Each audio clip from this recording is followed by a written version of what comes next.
What's another role that you felt like, I have to get this role? I'm going to fight for this. I'm going to do whatever it takes. This role is mine. Yeah, I think that's kind of certainly early on. Now, of course, I don't fight. I'm like, if you want to dance, we can dance, but otherwise I'll be over here. I don't do that anymore. You're like, I'm Ernie effing Hudson. Yeah, I'm going to sit back now. Call my agent. Yeah, you come to when me. you ask me, what have you done that I know I really don't want to work with? You know what I mean? It's that way. But early on, certainly Ghostbusters, I mean, I must have gone in for, 5 screen tests at least. I don't know how many auditions. Before they finally agreed to give me the role. Ivan Reitman, who recently transitioned, but he said to me, he says, I don't remember, did you have to read? I'm like, are you kidding? It went on for a month. I mean, but yeah, you kind of have to have confidence. I tell young actors, you've got to believe you're bringing something to the role that nobody else can do. Now, it may not be true, but in your mind, you really have to believe you're the best person for the role. Otherwise, somebody else should be doing it.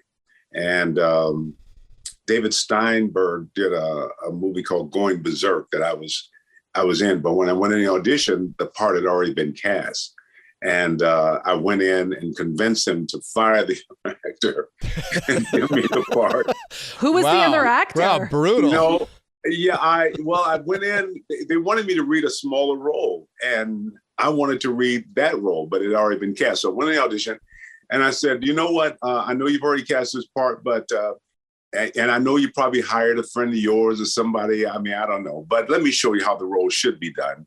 And then I read the role and I said, somebody's paying you a lot of money to make the best movie you can possibly make. And there's no way you can make this movie without me playing this role. Wow. And he agreed with it. So, and I don't know the other actors. He probably hates me. Someone's out there cursing you right now for decades. He would have had my career if he had just got that role. I know. I know that I don't know if is there going to be another Afterlife? Is there a sequel to Ghostbusters Afterlife, and are you going to be in it? Yeah, that was a big question for a long time. There is going to be a sequel. We're getting ready to film starting next month.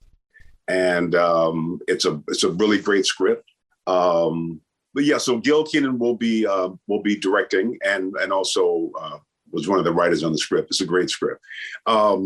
There in the very beginning, I just had the feeling that they somehow felt they were doing not Gil and Jason, which are the studio, that they were doing me a favor to be in the movie. And I'm like, you know what, guys, I mean, I love you and I love the franchise, but it's got to make sense.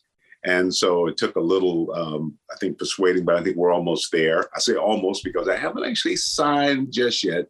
But my attorneys say that it's pretty much done. So I'm looking forward to being a part of it. And I love the fans. I'd be so disappointed not to be, but also don't want to be in a movie where I feel, less than valued. So